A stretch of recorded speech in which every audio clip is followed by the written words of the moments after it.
Dan katakan sekali lagi, jika kalian masih masuk kepada Tanah Larang Kriyo, anak turunanmu akan menjadi korban berikutnya. Saya ingatkan itu semua. Astaga, ya. Itu nenek-nenek yang kebakar. Ini siapa? Oh, ya, nenek. Oh, ini yang jadi sejarah Larang Kriyo ini. Iya, yang ya, datang jauh banget sampai sini, yang. Assalamualaikum. Hati-hati, yang. Hati-hati.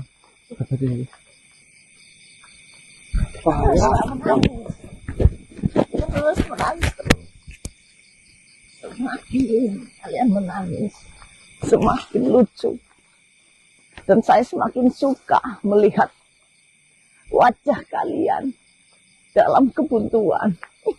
Kamu suka mendengarkan orang yang menangis? Assalamualaikum, Nek. Mohon maaf sebelumnya. Apakah benar ini nenek Karis? Jika kalian lupa, tidak apa-apa. Tapi bagi saya, melihat wajah kalian, itu benar-benar memuaskan bagi saya. Apa yang membuat nenek itu kelihatannya begitu senang dengan penderitaan yang sedang kita hadapi? Bukankah nenek dulu adalah makhluk yang begitu baik? Sedikit demi sedikit, mereka termasuk kalian merasakan apa yang saya rasakan. Loh, yang kamu rasakan kan sebenarnya dari kesalahpahaman dan ada ketidakikhlasan dari makhluk yang bernama siapa? Juragan Simin atau siapa itu? Seperti ini. Sebenarnya saya sudah mengingatkan kepada kalian. Kalian ketika masuk ke Larang Kriyo, itu kalian sudah merasakan bahaya yang akan menimpa kepada kalian. Tapi kenapa kalian masih berkeliaran dan berusaha untuk mengembalikan tanah Larang Kriyo akan menjadi tanah yang seperti biasanya, seperti tanah-tanah yang lain? Itu tidak mudah.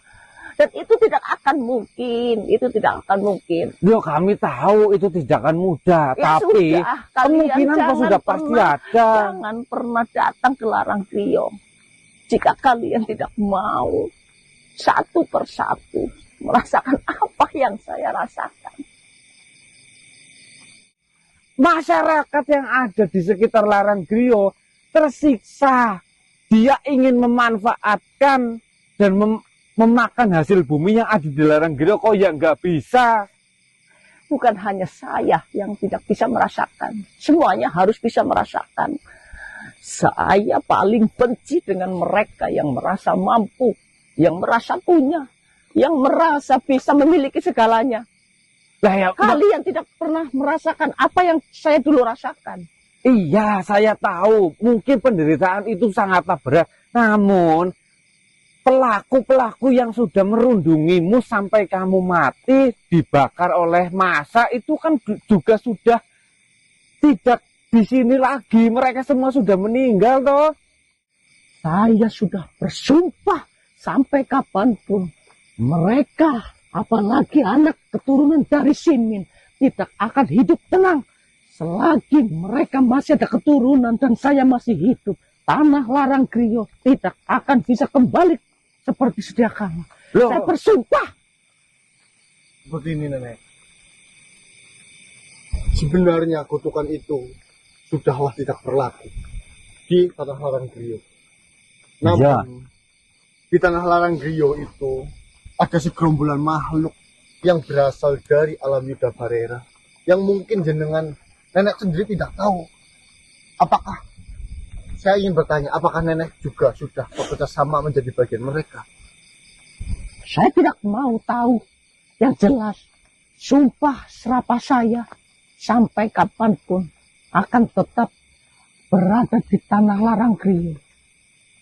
Saya tidak sudi satu mereka memakan hasil dari Tanah Larang Kriyo akan merasakan yang saya rasakan, bahkan lebih menyakitkan. Saya Saya kira itu belum setimpal dengan apa yang mereka lakukan kepada saya. Belum setimpal. Itu terlalu berlebihan. Kalaulah sampai anak keturunan dari mereka-mereka yang menghakimimu, itu juga terkena imbasnya. Mereka semua anak keturunannya kan tidak tahu cerita itu. Hanya segelintir dari mereka yang mana sudah tua yang mengetahui cerita itu toh. Temanku itu kenapa itu? Temanmu tidak akan bisa kembali sebelum saya melepaskan yang selama ini saya buat. Loh. Maksud dari ucapan nenek? Pulang saja, daripada saya sangat gampang membuat kalian tergeletak, hanya terbaring sampai ajal menjemput kalian. Saya sangat mudah membuat itu semua. Loh ya tidak mungkin. Saya juga bisa kalau seperti itu. Apa yang terjadi terhadap teman saya itu dibuat oleh nenek. Sedangkan ilmu ataupun sihir yang digunakan terhadap teman saya itu berasal dari alam Yuda Barera. Berarti di sini bisa dipastikan nenek sudah ikut andil di dalam bagian alam Yuda Barera, makhluk-makhluk itu. Yo, ono rahasia apa iki? Lo kan guyu ngomong. Sudahlah, kalian tidak mungkin bisa menembus apa yang sudah ada di dalam tanah larang Griyo.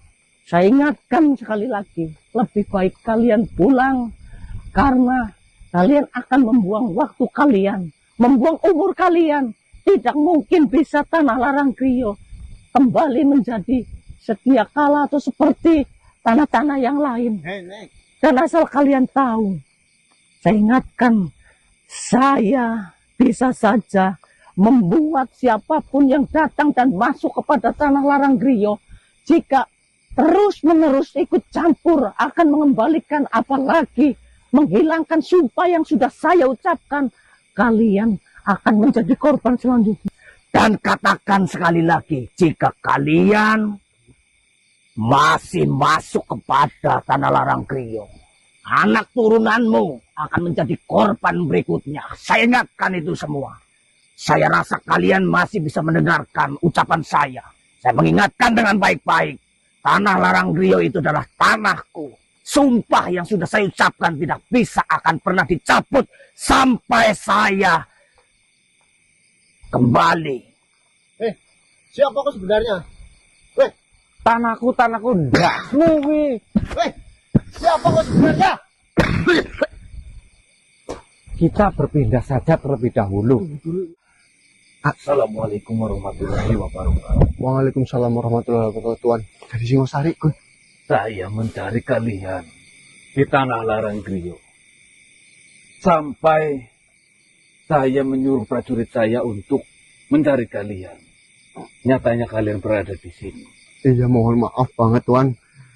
Kami sedang ada urusan yang harus diselesaikan di hutan ini. Jadinya saya tidak berangkat ke larang Griyo.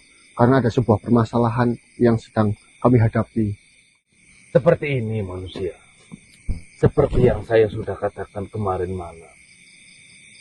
Bahwasanya Tuan Raja Tunggul Ametung ingin sekali bertemu dengan kalian semua. Terutama saudara Ganan. Ada sesuatu yang mungkin ingin dibicarakan oleh Tuan Raja Tunggul Ametung. Dan di pada malam hari ini, manusia, Tuan Raja Tunggul Ametung sudah bersedia dan sekarang sudah bersiap untuk datang kemari. Sebelumnya kami semua minta maaf terlebih dahulu kepada Tuan Raja. Untuk malam hari ini mungkin kami belum bisa, ataupun Mas Ganang belum bisa menemui Tuan Raja. Karena Mas Ganang sedang terjadi sebuah masalah terhadap dirinya. Bolehkah saya mengetahui apa masalahnya? Apakah dia sakit atau terkena apa? Jadi seperti ini, Tuan. Mas Ganang, tadi pagi itu setelah sholat subuh terjadi sesuatu terhadap dirinya. Ya, kami di pagi itu kebingungan apa yang sebenarnya terjadi terhadap Mas Ganang. Dan setelah kami bawa pulang, kami periksa lebih detail, lebih mantepnya, Mas Ganang itu terkena sebuah serangan, yang dimana serangan itu berasal dari ilmu yang berasal dari alam Yuda Barera. Astagfirullah. Nah,